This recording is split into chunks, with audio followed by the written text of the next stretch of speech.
Reading the Bible with Loke, welcome back. Job 33, I stopped at like 18, right? Like right after the dream epiphany.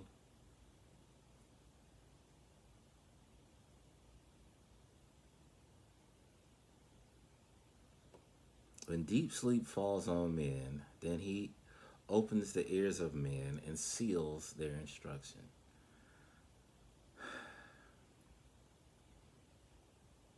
I don't know. I feel like there's a lot of meaning right there. He seals it. He opens the ear and he seals it. I mean, that's with you.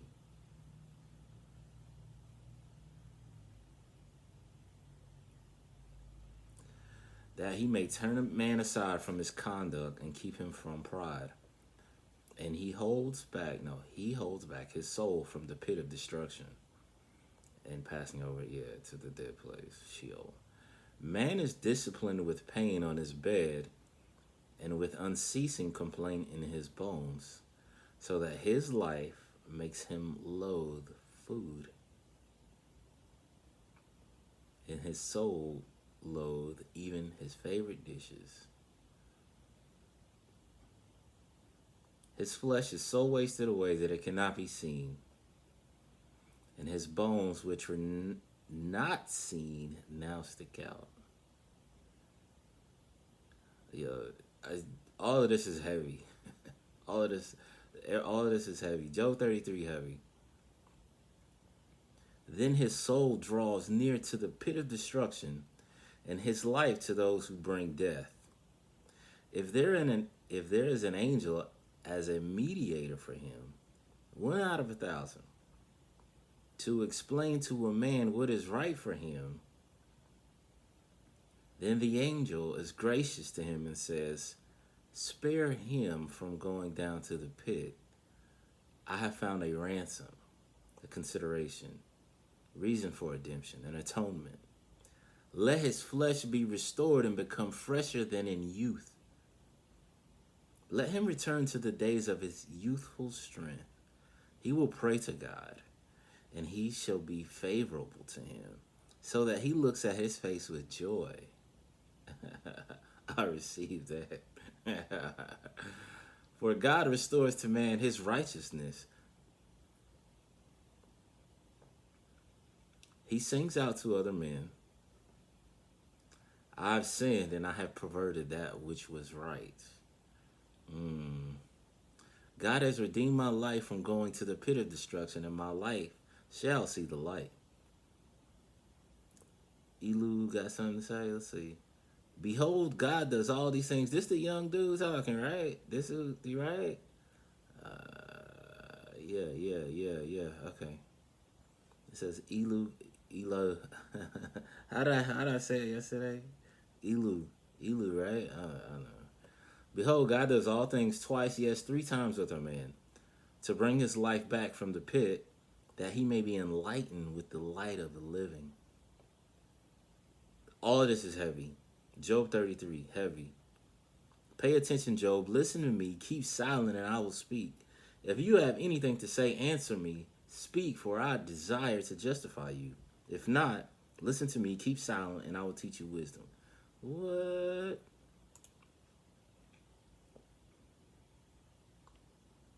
Elu still talking. Hear my words, you wise man, and listen to me. You have so much knowledge. For the ear puts words to the test, as the palate tastes food. Heavy. Heavy. This kid talking right now is just.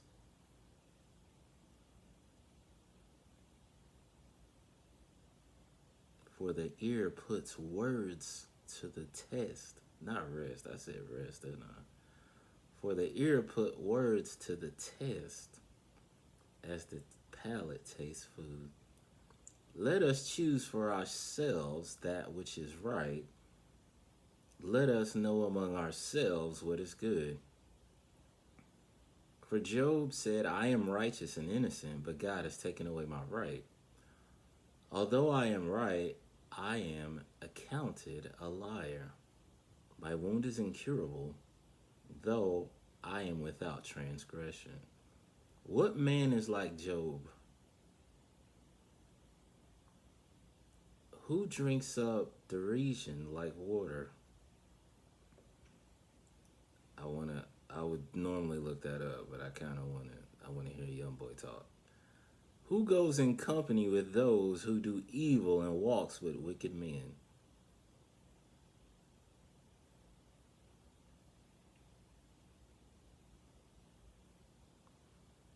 For he has said it profits a man nothing when he takes delight and is pleased with God and obeys him. Therefore hear me, you men of understanding, far be it from God that he would do wickedness, and from the Almighty to do wrong.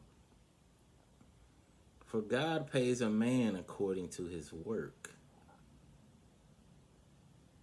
and he will make every man find compensation according to his way. Surely God will not act wickedly, nor will the Almighty pervert justice. Who put God in charge over the earth? And who has laid on him the whole world?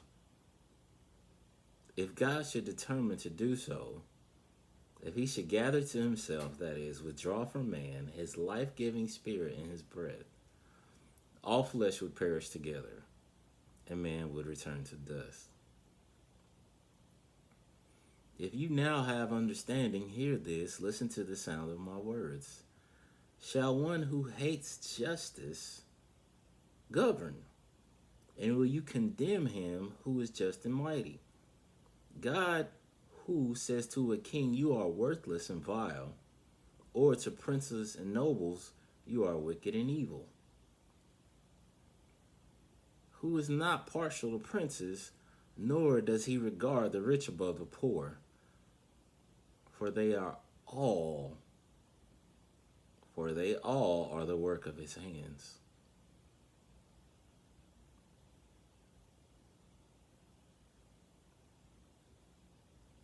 Nor does he regard the rich above the poor, for they all,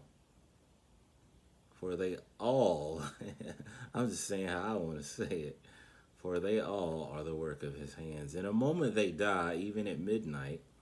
The people are shaken and pass away, and the powerful are taken away without a human hand.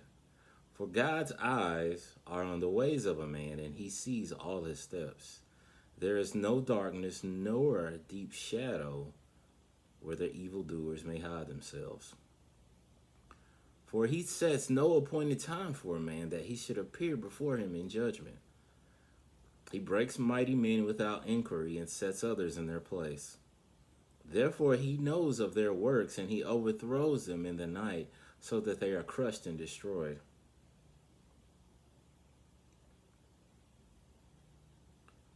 He strikes them like the wicked in a public place, because they turned aside from following him and would not consider or show regard for any of his ways. So that they caused the cry of the poor to come to him, and he heard the cry of the afflicted. When he keeps quiet, who then can condemn? I'll call you back, man, whoever. When he hides his face, who then can behold him and make supplication to him, whether it be a nation or a man by himself? So that godless men would not rule, nor be snares for the people. For has anyone said to God, I have endured my chastisement, I will not offend anymore? Teach me what I do not see in regard to how I have sinned. If I have done wrong, injustice, unrighteousness, I will not do it again. Shall God's retributions for your sins be on your terms, because you refuse to accept it? For you must do the choosing and not I. Therefore say what you truthfully know. Men of understanding will tell me, indeed, every wise man who hears me will agree. Job speaks without knowledge, and his words are without wisdom and insight. Job ought to be tried to the limit, because he answers like wicked men. For he adds rebellion in his unsubmissive, defiant attitude toward God to his unacknowledged sin. He claps his hands among us in open mockery and contempt of God, and he multiplies his words of accusation against God. All right, I was with you for a little bit. And he's still talking. All right, so we're going to stop there and see where he's going with this. Until then, read them Bible with the Lord. See you next time.